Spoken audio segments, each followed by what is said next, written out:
Two mega block buster అందించినటువంటి yes yes yes Bheems గారి మాటలు ఇప్పుడు విందాము. అందరికీ నమస్కారం.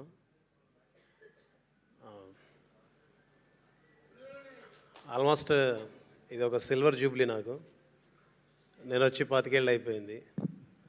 ఇప్పుడు వెళ్ళి సగర్వంగా చెప్పుకోవచ్చు మా నాన్నకి, నాన్న నువ్వు దేనికి పనికి రావురా, నువ్వు దేనికి పనికి రావు, అసలు నీ వల్ల ఏంటి ఉపయోగం రోజు మా నాన్న తిట్టేవాడు. నాన్న ఇక్కడ నిలబడ్డాను, నా ముందు అనిల్ గారు ఉన్నారు, వెనక చిరంజీవి గారు ఉన్నారు, మధ్యలో నేను ఉన్నాను. ఇది ఒక మాటతోనో చేసిన కొన్ని పాటలతోనో చెప్పుకునేది కాదు. అండ్ సార్, మీరు నన్ను ఎందుకు నమ్ముతారో తెలియదు, నన్ను ఎందుకు నమ్మి ఇక్కడ దాకా తీసుకొస్తారో తెలియదు, నన్ను ఎందుకు భుజాల మీద ఎత్తుకుంటారో తెలియదు. నాకు తెలుసు చాలామంది, చాలా మాటలు, చాలా ఇబ్బందులు, చాలా ప్రశ్నలు, చాలా సమస్యలు, వాటన్నిటిని దాటి వాటన్నిటిని అధిగమించి చివరికి భీమ్స్ ఉంటే బాగుంటుందని మీరు నమ్మకంతో, ప్రేమతో, గౌరవంతో తోడబుట్టిన తమ్ముడి కంటే ఎక్కువగా నడిపిస్తారు. ఈ క్షణం ఇక్కడి నుంచి నాకు అనిపిస్తుంది, మీ తల్లిదండ్రులకు నా పాదాభివందనం. ఈ క్షణం ఇదే వేదిక నుంచి అనిపిస్తుంది, మీకు కూడా నా పాదాభివందనం.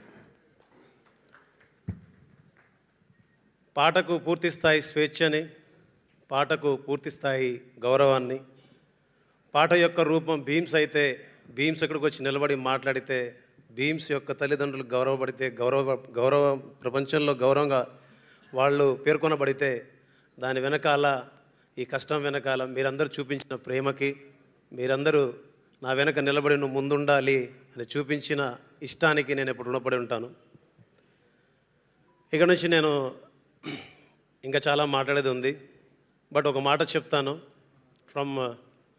నా మనసు ఈ సినిమా మొదలైన దగ్గర నుంచి ఒకటి అనుకుంటూ ఉంది, ఒక సాధారణ కానిస్టేబుల్ కుమారుడు ఒక మెగాస్టార్ అయితే, ఒక సాధారణ ఆర్టీసీ బస్ డ్రైవర్ కొడుకు ఒక గొప్ప దర్శకుడు అయితే, ఒక సాధారణ రైతు కొడుకు భీమ్ సిసురులియో వాళ్ళ దగ్గర నిలబడి వాళ్ళతో కలిసి పనిచేయగలిగితే, అంటే ఒకరు కర్షకుడు, ఒకరు కార్మికులు, ఒకరు గవర్నమెంట్ ఉద్యోగం చేసే వ్యక్తి, సో ఒక రక్షకుడు, రైట్ వర్డ్, ఒకరు రక్షకులు, ఒకరు కర్షకులు, ఒకరు కార్మికులు, ఇలాగా ఇది నాకు అనిపిస్తుంది, ఇదొక త్రివేణి సంగమం జరిగిందేమో ఇక్కడ అని అనిపించింది నాకు. ఎక్కడో మారుమూల పల్లెల్లో పుట్టి పెరిగి ఇక్కడ దాకా రాగలగడం, వాళ్ళు కూడా అక్కడి నుంచే ప్రయాణం మొదలుపడి ఇక్కడ దాకా రాగలగడం, అండ్ ఇంత గొప్ప ప్రయాణాన్ని, ఇంత గొప్ప విజయాన్ని, ఇంత గొప్ప ప్రేమను చూపించినందుకు తెలుగు ప్రేక్షకులందరికీ మనస్ఫూర్తిగా నా నమస్కారం. జై హింద్. సార్, మీ పాటలకి, మీ స్పీచ్లకి అసలు పొంతనే ఉండదు సార్. మొత్తం ఇంత అక్కడేమో మొత్తం హుక్కు స్టెప్ అని మొత్తం రఫ్ ఆడించారు, ఇక్కడేమో ఫిలాసఫీ చెప్తున్నారు. Thank you both sides of Bheems గారు, థ్యాంక్ యూ అండి. అండ్ సారీ, థ్యాంక్స్ చెప్పాలి కొందరికి.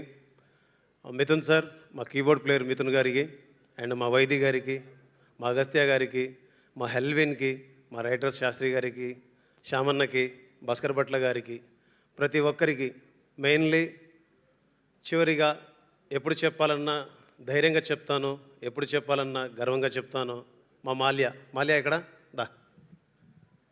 నేను ఈరోజు ఇక్కడ మీ అందరి ముందు నిలబడి ఇంత సంతోషంగా నా కష్టాలను అధిగమించి, ఇబ్బందుల్ని అధిగమించి నేను పాట చేయడానికి కానీ, పని చేయడానికి కానీ, మీ అందరి ముందు ఇంత గొప్పగా పనిచేశానని 4 మాటలు నాకు ప్రశంసలు వస్తున్నాయంటే కనుక, నాకు తల్లి లాంటి వాడు, తండ్రి లాంటి వాడు, తమ్ముడు లాంటి వాడు. నిజం చెప్పాలంటే నువ్వు లేకుండా నేను లేను.